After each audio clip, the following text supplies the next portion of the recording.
Radio Mélodie. La journée du 28 avril prochain est proclamée journée mondiale sur la sécurité et la santé au travail. Christiane, quel est l'objectif de cette journée ? Alors le principal objectif de cette journée est de promouvoir dans le monde entier une culture de la sécurité et de santé au travail. L'augmentation des accidents de travail et des maladies professionnelles continue. Le risque de maladie professionnelle serait aujourd'hui le plus grand danger auquel seraient exposés les travailleurs sur leur lieu de travail. En effet, ces maladies tuent 1,7 million de personnes par an, ce qui donne un rapport de 4 décès causés par une maladie professionnelle pour un décès causé par accident. Et quelles sont les maladies courantes liées au travail ? Les maladies professionnelles les plus courantes sont légion. Il y a des cancers provoqués par une exposition à des substances dangereuses, des affections musculo-squelettiques, des maladies respiratoires, des pertes de l'audition quand on travaille dans le bruit,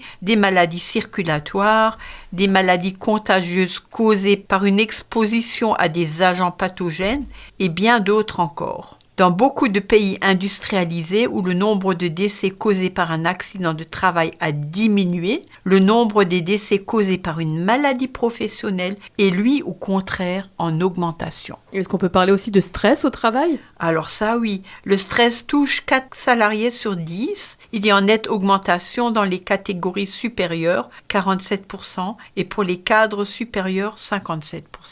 Et quelles seraient les causes du stress au travail ? Alors les causes sont avant tout à rechercher dans l'organisation du travail, dans 41% des cas, et la non-satisfaction aux exigences personnelles. Les relations avec la hiérarchie et les collègues, pour 31% des cas. Les changements dans le travail jouent également un rôle important. Et j'imagine que tout ce stress, on le ramène aussi à la maison, du coup ça impacte notre vie personnelle. Évidemment, 37% des salariés se disent très fatigués. Les personnes stressées ont déclaré avoir ressenti un ou plusieurs symptômes, parmi lesquels des tensions musculaires pour 29% des cas, des troubles du sommeil pour 25% des cas, de l'anxiété 25% aussi, une baisse de la vigilance 12%. Le cumul des symptômes est susceptible de déclencher des pathologies plus graves. Alors pour les femmes, le stress est attribué à la fois à la vie professionnelle et personnelle, manque de temps, double journée, conditions de travail.